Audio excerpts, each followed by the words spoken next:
sending me messages on eBay saying, do you have any more? Because I listed 10 or 20 in a row, however much money I had at the time. They were asking me, begging me, did I have any more? And, you know, I was like, hey, they're all gone. They all sold to you hooligans that are out here coming to get them. But what I started asking them was, what hat should I be looking for? Because where I got these, there's a bunch more. And one of the guys, shout out to him. I don't even know if he's still around, but I remember his name. He's probably still on Instagram, SP Raider. Back in the day, he was big in the hat community. I remember I checked his profile afterwards. He told me, hey, these are the teams you look for.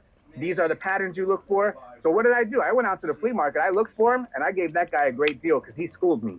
So the moral of the story is we don't need a lot to get started. We don't need a lot of money to get started, but we do need to have fast flips when we get started if we are going to put our money out if we don't have a lot of money in the beginning. So once we do build up our bankroll, then we have the luxury to do what a lot of people do is list something with a 90-day sell-through. A 90-day sell-through is a luxury. We are voluntarily saying that I'm going to purchase this item today, and I don't care if it sells in 90 days. That's crazy. We are voluntarily saying, I don't care if this sells in 90 days. What a luxurious time, a luxurious decision for us to make. If we're hungry, we can't wait 90 days. If we're hungry, we can't wait 6 months. If we're hungry, we can't wait a year for these items to sell. So if you're hungry today, if you are not living a luxurious reselling life, we need our items to sell quicker than 90 days. 90 days is not an obligation or a requirement. That's just the norm of items that we pick up. We can find items that sell faster in 90 days. Yes. Rhoback is a great brand. It has like a 4 or 5 or 600% sell through. Damn. You list a Rhoback polo today, that thing is going to sell in next week, in 2 days, maybe even today if you price it correctly, because the demand far outweighs the supply. It's classic economics. If the demand outweighs the supply, the price is going to be up, the sell-through is going to be much faster. If the supply is outweighing the demand, it's going to have a much lower selling price more often than not, and it's going to take longer to sell. So a Rhoback polo shirt, performance, new brand on the block, and there's been different iterations of this brand. You know, Untuckit was the new guy on the block. Mizzen and Main was the new guy on the block.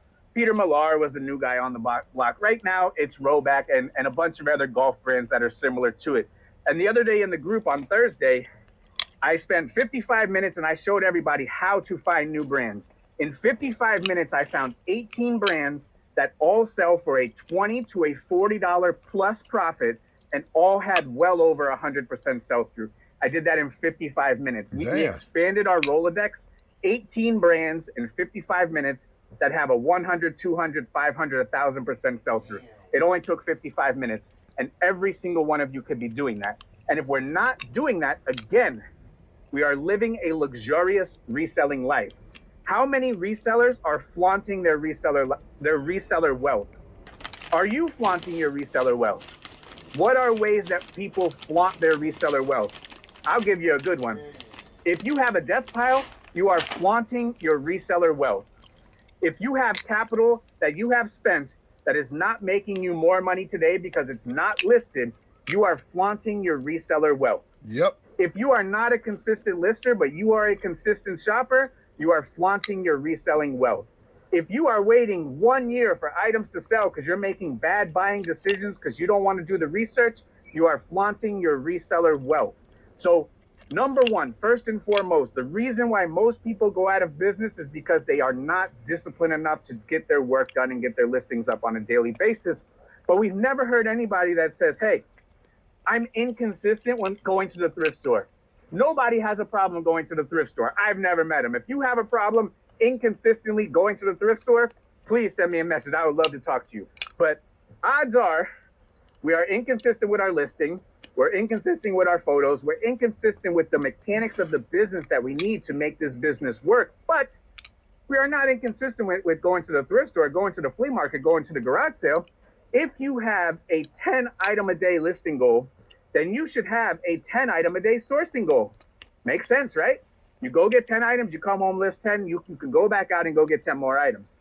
If you have a 10 item a day listing goal and you go out and buy 20, You list 10, go out and buy 20 more. You list 10, go out and buy 20 more. You list 10, go out and buy 20 more. You will be out of business.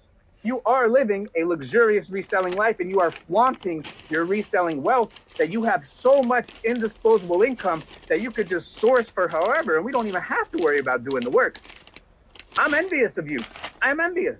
If you have so much money in the bank that you can walk all over town spilling money everywhere in the streets, and you're not even worried about getting your work done or putting your listings up, I'm envious of you. You have made it to the promised land of reselling. You are one of the wealthiest resellers out there. Now you might be hearing this and saying, hey, you're envious of me and you're saying I'm one of the most wealthiest resellers out there, but my bank account doesn't reflect this. Well, if your bank account doesn't reflect you being one of the wealthiest resellers out there that can afford to just source unlimited sourcing budget, that could just go out every single day, that doesn't have to list, we don't have to buy quality items, we don't have to make quality listings, we don't have to learn the niche, we don't have to learn the customer, we don't even have to learn eBay, and you're not a wealthy reseller, then that means when you go out and list, when we go out and source, you have to do your listings. When we go out and source, we have to be disciplined with a buying budget, just like we're disciplined with a listing budget. When we go out and source, we have to be buying items that people actually want. When we go out and source, we have to have an idea of who the customer is. We have to know these things as voluntary resellers. Nobody has given us an obligation to resell, to sell on eBay. This is all voluntary. If you sell on